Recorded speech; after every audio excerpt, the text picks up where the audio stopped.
The camera remains in the apartment with Jeffries. This shows that he is distanced from the situation, but not by choice.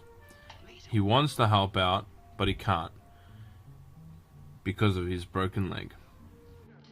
The acting of James Stewart in this scene shows us the desperation as he can't help her, and how he is worried for Lisa. We can see at this point that he really cares for her in a much deeper way than previously shown in the film. The acting of Jeffries in this scene shows us exactly how intense the situation really is. We can see his furrowed brow, his tone of voice. Lisa, what are you doing? Don't go. Come on, get out of there. And his facial expressions all show us the pain that he is going through.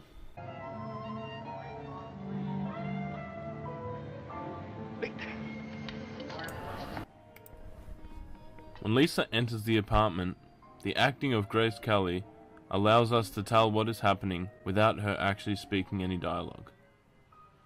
We can tell from her actions that she hasn't found the ring. The music stopped her. The music plays, which influences the characters in a very significant way. Miss Lonely Hearts is ready to kill herself, and the music stops her. The same music makes Lisa stop as well to admire it. As we see Thorwald approach, Lisa scrambles to hide. However, the camera angles where the camera is situated, we do not see Lisa hide. We are left to assume that she is hidden somewhere. As Thorwald enters the apartment, we see his reflection shown in the window. Windows are very important in this film, as we are looking out of a window constantly as the narrative progresses. But now, we are not looking through the window, but at the window, as Thorwald approaches. Thorwald enters the apartment. Blocking takes place at this point to hide the audience from vital information that we need. And we don't know whether he will find Lisa or not, because we cannot see completely what is going on behind the brick wall. The intensity of this moment is not highlighted by the music, as the music remains the same throughout.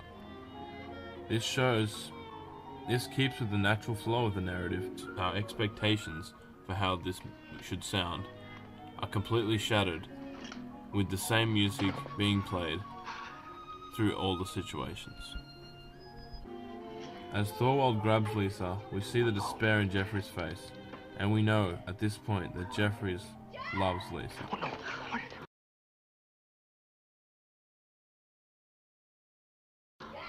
This is a very important point in the narrative, as we see the change in the character Jeffries, who has gone from just liking her to now loving her. Where they come? The police entering the apartment is a relief for Jeffries and Stella, as they feel safe in the hands of the law. The lights are switched back on. It'll get her out of there, won't it? The point of view shot with the zoom lens plays on the idea that the audience is the voyeur alongside of Jeffries. It shows that we are with him, spying on the situation, literally through his eyes. Lisa reveals to Jeffries that she has the wedding ring. This brief triumph is squashed, however, as Thorwald looks towards the camera, towards Jeffries, towards the audience. We feel caught at this point. We see that Jeffries, at the end, turns off the light himself in order to hide. This allows us to notice that Thorwald, who has been watched throughout this entire film, is finally looking back. He has finally realized that he has been observed from afar. This is a very important key moment, as it leads towards the climax not long after. How much do you need? Well, this is first offense burglary. That's about $250. Lisa's handbag. We see when Lisa reveals the wedding ring, they finally have the evidence they need to convict Thorwald.